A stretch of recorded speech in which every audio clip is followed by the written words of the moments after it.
Integration में by parts या product formula पर बेस्ड प्रॉब्लम्स आपको ढेरों सारी मिलेंगी। कई परीक्षाओं में आ चुकी है, बोर्ड एग्जाम्स में और जितनी भी कॉम्पिटिटिव एग्जाम्स होती है उनमें बाय पार्ट्स पर बेस्ड या फिर प्रोडक्ट फार्मूला पर बेस्ड इंटीग्रेशन की कई प्रॉब्लम्स हमें देखने को मिलती हैं। तो मैं इसी पर बेस्ड कुछ अच्छी सी आपको एक शॉर्टकट या शॉर्ट ट्रिक बताने वाला हूं। आप देखिए यहाँ पर आपके सामने ये एक इंटीग्रेशन है। अब इसे आप कैसे करेंगे भाई? जाहिर सी बात है, आप लोग आइलेट रूल सभी लोग जानते हैं, आइलेट रूल, और कुछ लोग आइलेट की जगह लीड भी उसे पढ़ाया करते हैं। एनीवेज, जिसमें आप लोग फर्स्ट फंक्शन कौन मानेंगे, सेकंड फंक्शन कौन सा मानेंगे, ये एजम्पशन का ऑर्डर ये जो है वो डिसाइड करता है।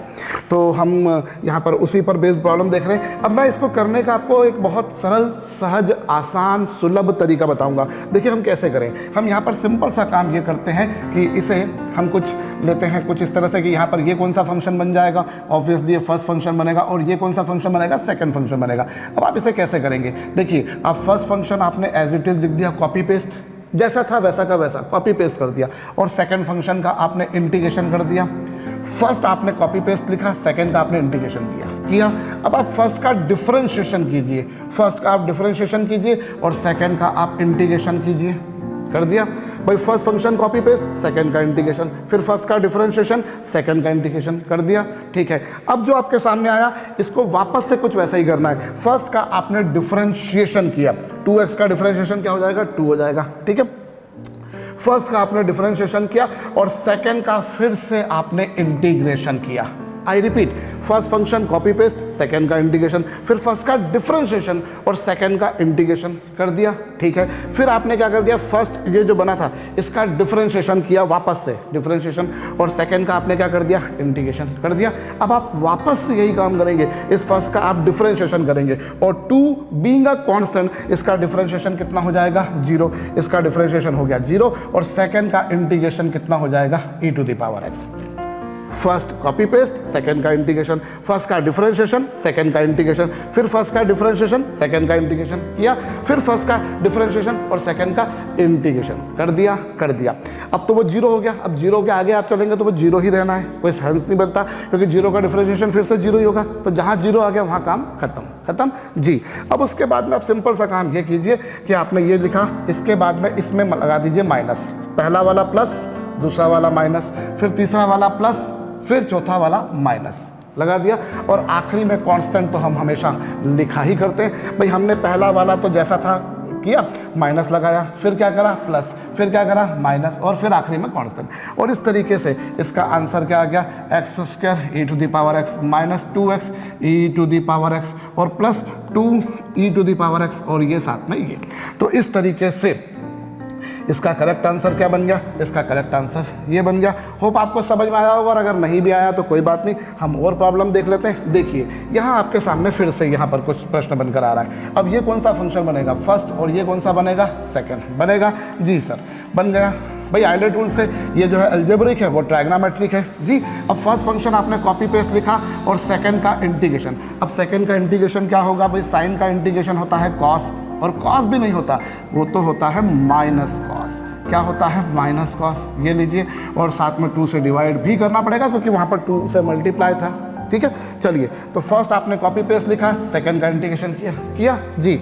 अब आप क्या करेंगे, फर्स्ट का डिफरेंशिएशन कर दिया। अब इसका इंटीग्रेशन क्या होगा भाई, माइनस तो एज इट इज, और कॉस का इंटीग्रेशन क्या होगा, साइन 2x, और अपॉन में क्या हो जाएगा, अपॉन में हो जाएगा 4। भाई फर्स्ट आपने कॉपी पेस्ट लिखा, सेकंड का इंटीग्रेशन किया, अब इसका डिफरेंशिएशन और इसका इंटीग्रेशन। अब माइनस था इसलिए लगा दिया, लेकिन कॉस का इंटीग्रेशन क्या होगा, साइन 2x और अपॉन में 2। ठीक है, अब आप वापस से इसका डिफरेंशिएशन कीजिए, वो 6x, और इसका इंटीग्रेशन क्या हो जाएगा, वो हो जाएगा प्लस, और ये क्या हो जाएगा, कॉस 2x अपॉन 4 2 8। ठीक है जी। अब आप वापस से 6x का कीजिए, तो 6x का कितना हो जाएगा, 6, डिफरेंशिएशन 6 ही होगा, और इसका इंटीग्रेशन क्या होगा, कॉस का इंटीग्रेशन होता है साहब साइन 2x अपॉन 16। हो गया जी, सिंपल भाई। फर्स्ट कॉपी पेस्ट किया, कर दिया, और सेकंड का इंटीग्रेशन क्या होगा, माइनस कॉस 2x अपॉन 2। ठीक है भाई, साइन का कॉस और 2 से डिवाइड किया।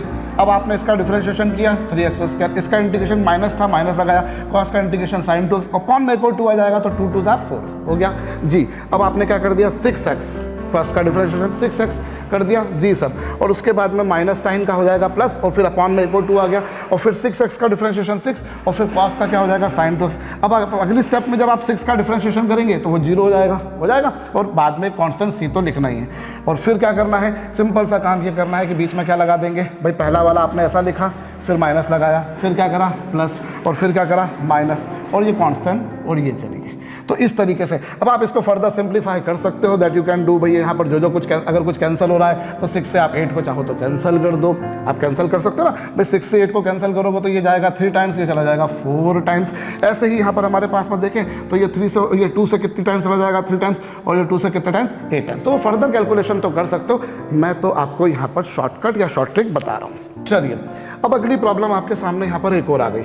हाँ जी सर, अब यहाँ क्या करेंगे भाई, ये कौन सा फंक्शन बनेगा फर्स्ट, और ये कौन सा बनेगा सेकंड, बन गया जी सर। अब इसका इंटीग्रेशन क्या बनेगा, आपने फर्स्ट फंक्शन जो था वो तो आपने कॉपी पेस्ट लिख दिया, और सेकंड का इंटीग्रेशन क्या होगा, ये आपके पास में कुछ ऐसा, और अपॉन में क्या होगा -5 से डिवाइड करना पड़ेगा। बिल्कुल ठीक है। अब इसका डिफरेंशिएशन कीजिए। अब इसका डिफरेंशिएशन क्या होगा, इसका डिफरेंशिएशन भाई इसमें पावर को आगे ले आए, और फिर आपने इस पावर को एक कम कर दिया, ऐसा ही कुछ होता है। ये पॉलिनोमियल फंक्शन है ना, और x में किसका मल्टीप्लाई है, x में मल्टीप्लाई है 2 का, तो x में जिसका मल्टीप्लाई उससे मैंने मल्टीप्लाई कर दिया भाई, पावर को मैं आगे लेकर आ गया, इस पावर को एक कम कर दिया, और 2x + 3 का हो गया 2।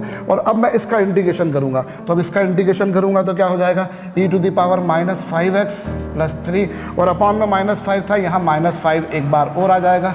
तो ये लीजिए, हो गया, बिल्कुल ठीक बात है, हो गया जी। अब अगली स्टेप में आप क्या करेंगे, अगली स्टेप में आप फिर से ये 3 2 कितना हो गया 6, वो 6 अपनी जगह पर है भाई, 3 2 6, इस पावर को फिर से आप आगे ले आए, और यहाँ पर ये कितना हो जाएगा 2x + 3, और ये पावर 1 हो गई, और फिर 2x + 3 का डिफरेंशिएशन क्या होगा 2 हो जाएगा, और यहाँ पर इसका फिर से इंटीग्रेशन करेंगे तो e⁻⁻5x + 3, और ये -5 × -5 हैज़ बिकम +25, और +25, और फिर से एक बार और -5 आ जाएगा, आ गया जी, ये आ गया आपके पास। ठीक है सर, बिल्कुल ठीक बात है। अब आप अगली स्टेप में क्या करेंगे, 6 दूनी 12 दूना 24, तो ये आपने 24 as it is copy paste लिख दिया, और फिर 2x + 3 का डिफरेंशिएशन क्या होगा, बट 2x + 3 का डिफरेंशिएशन हो जाएगा x का 1, और 3 का कितना हो जाएगा 0, हो गया जी। और यहाँ इसका इंटीग्रेशन क्या होगा, e⁻⁻5x + 3, और ये कितना है -125, ये -125 था, और यहाँ एक बार और -5 से डिवाइड कर देंगे। और फिर अब ये क्या बन चुका है, this has become a constant expression, और कांस्टेंट का डिफरेंशिएशन कितना हो जाएगा 0, कांस्टेंट का डिफरेंशिएशन 0, तो 0 में आप किसी का भी मल्टीप्लाई करो भैया, वो तो किसी भी हीरो को मल्टीप्लाई कर देना पर 0 ही कर देगा, और साथ में कांस्टेंट तो लिखा ही जाता है। आई रिपीट भाई, first function copy paste, second का integration, first function copy paste, second का इंटीग्रेशन, फर्स्ट का डिफरेंशिएशन, इसका डिफरेंशिएशन किया भाई, पावर को आगे लेकर आ गए, ले आए, पावर को आगे ले आए, हाँ जी, एक पावर कम कर दी, ठीक है सर, ये लीजिए।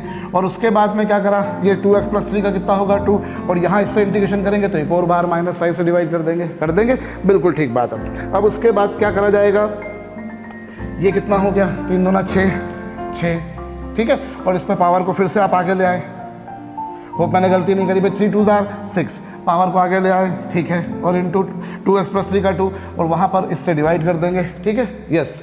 अब उसके बाद में आप क्या करेंगे, अब उसके बाद में आप जो है ये 6 दूनी 12 दूनी 24, मैं गलत तो नहीं हूँ, बिल्कुल, प्लस माइनस की अगर कुछ मल्टीप्लाई वगैरह की गलती हो जाए तो उसको आप संभाल लीजिएगा भैया, मैं क्लास में नहीं बैठा हूँ, बच्चे बता देते हैं, वरना मुझे जोड़ घटाओ गुणा भाग करना आता नहीं है, या फिर ये मान लीजिएगा। एनीवेज, सो 6 2 12, 2 24, ठीक है, और 2x + 3 का डिफरेंशिएशन क्या होगा 2, और x का 1 और 3 का 0, और फिर इसमें वापस से इससे डिवाइड कर देंगे, दिस हैज़ बिकम -125, और ये अब आप क्या करेंगे, सिंपल सा काम, यहाँ क्या लगा देंगे माइनस, फिर यहाँ क्या लगा देंगे प्लस, और यहाँ क्या लगा देंगे माइनस, और यहाँ क्या लग जाएगा प्लस, और फिर ये तो कांस्टेंट तो प्लस में लिखो या माइनस में लिखो, आप जानते हो। तो इस तरीके से आपको अल्टरनेट प्लस माइनस लिखना है, ये ध्यान देना, plus minus plus minus plus, ये चलता रहेगा इस तरीके से। यहाँ आपके सामने एक और प्रश्न आ गया, चलिए हम इसको देख लेते हैं। तो यहाँ पर ये कौन सा फंक्शन बनेगा फर्स्ट, और ये कौन सा बनेगा सेकंड। अब इसका इंटीग्रेशन क्या होगा, पहला वाला एक्सप्रेशन एज इट इज, और कॉस का इंटीग्रेशन क्या होगा साइन 3x - 5, x में किससे मल्टीप्लाई है ये हो गया, तो ये इसका इंटीग्रेशन हो गया। अब x की पावर 4 का कितना होगा 4x³ और इसका इंटीग्रेशन क्या होगा minus cos 3x minus 5g और ये 3 3 जार कितना हो जाएगा 9। भाई साइन का इंटीग्रेशन माइनस कॉस होता है ना, हाँ जी। अब इसका डिफरेंशिएशन क्या होगा, ये आगे आ जाएगा, तो 4 तिया 12x², करेक्ट, और ये माइनस हो जाएगा और ये क्या हो जाएगा साइन 3x माइनस 5, हाँ जी सर, और अपॉन में एक बार और 3 आ गया तो कितना हो गया 27। एम आई करेक्ट, बिल्कुल करेक्ट हो। और फिर 12x² का कितना होगा 24x और फिर माइनस साइन का क्या हो जाएगा प्लस, और ये क्या हो जाएगा कॉस 3x माइनस 5 अपॉन में कितना, फिर से एक बार और 3 आ जाएगा, बिल्कुल ठीक बात है। और फिर अब अगले स्टेप पे आप क्या करेंगे, 24x का डिफरेंशिएशन क्या होगा 24 हो जाएगा, और कॉस का इंटीग्रेशन क्या हो जाएगा साइन, तो ये लिख दिया साइन मैंने 3x माइनस 5 और अपॉन में ये 81 था, एक और 3 आ जाएगा, सो दिस बिकम्स 243, करेक्ट। और फिर 24 का डिफरेंशिएशन तो हो जाएगा 0 और बाद में लिखना है कांस्टेंट। होप आपको समझ में आया है। First function copy paste, second का इंटीग्रेशन, इसका डिफरेंशिएशन, इसका इंटीग्रेशन, कॉस साइन का हो जाएगा माइनस कॉस, 3 से और डिवाइड कर देंगे, फिर इसका डिफरेंशिएशन पावर आ गया कि 4 तिया 12x² और इसका इंटीग्रेशन एक और 3 से डिवाइड कर दिया, फिर 12x² का 24x और कॉस साइन का क्या हो जाएगा कॉस, करेक्ट, और फिर 24x का 24 और कॉस का क्या हो जाएगा साइन, हो गया यस। अब आपको क्या करना है, आपको सिंपल सा काम ये करना है कि यहाँ पर बीच में क्या आएगा, बीच में क्या आएगा माइनस, फिर क्या आएगा प्लस, और फिर क्या आएगा माइनस, और फिर क्या आएगा प्लस, फिर क्या आएगा माइनस, और कांस्टेंट को आप प्लस सी या माइनस सी के रूप में लिखेंगे। तो बड़ा सिंपल सा है, बाय पार्ट्स पर बेस्ड ये प्रॉब्लम आपको बहुत कॉमन मिलती है, बहुत सारी परीक्षाओं में मिलती है, बोर्ड एग्जाम में भी मिलती है। और एक्चुअली अगर देखा जाए तो हमने यहाँ पर जो 3-4 स्टेप कम से कम हमने रिड्यूस कर दिए हैं, हमारा टाइम कंजम्पशन कम कर दिया है। और कॉम्पिटिटिव एग्जाम या एंट्रेंस एग्जाम में टाइम बहुत मैटर करता है। बस शर्त ये है भैया कि यहाँ अगर देखा जाए तो सिंपल सी बात है, अगर मैं आइलेट रूल से चलूँ तो पहला वाला जो फंक्शन था वो कौन सा था, अलजेब्रिक था। तो पहला फंक्शन अलजेब्रिक हो और दूसरा फंक्शन ट्रायग्नोमेट्रिक हो, या तो कुछ ऐसा हो या पहला फंक्शन अलजेब्रिक और दूसरा फंक्शन एक्सपोनेंशियल हो। पहला फंक्शन आपके पास में कैसा होना चाहिए, अलजेब्रिक, दूसरा फंक्शन या तो ट्रायग्नोमेट्रिक होगा या फिर एक्सपोनेंशियल फंक्शन होगा। और ये जो 4 प्रॉब्लम्स मैंने करी हैं यहाँ पर देख लीजिए, ये है अलजेब्रिक और ये है एक्सपोनेंशियल, ये है अलजेब्रिक और ये है ट्रायग्नोमेट्रिक, करेक्ट, ये है अलजेब्रिक और ये है एक्सपोनेंशियल, और ये है आपके पास में अलजेब्रिक और ये है आपके पास में ट्रायग्नोमेट्रिक। तो होप आप लोगों को ये बात समझ में आई है। First function should be algebraic and second function या तो ट्रायग्नोमेट्रिक हो या एक्सपोनेंशियल हो। अगर वो इन्वर्स वाला है या लॉगरिथम वाला है तो ये कॉन्सेप्ट, ये ट्रिक वहाँ नहीं लग पाएगी। हर ट्रिक की अपनी एक लिमिटेशन होती है, अपनी एक उसकी कंडीशन होती है, वो कंडीशन में ही वो अप्लाई होती है, लेकिन अगर वो लग जाए तो प्रॉब्लम बहुत जल्दी सॉल्व हो जाती है। मिलेंगे हम अगली शॉर्ट ट्रिक में, तब तक के लिए आप सभी को जय श्री राम।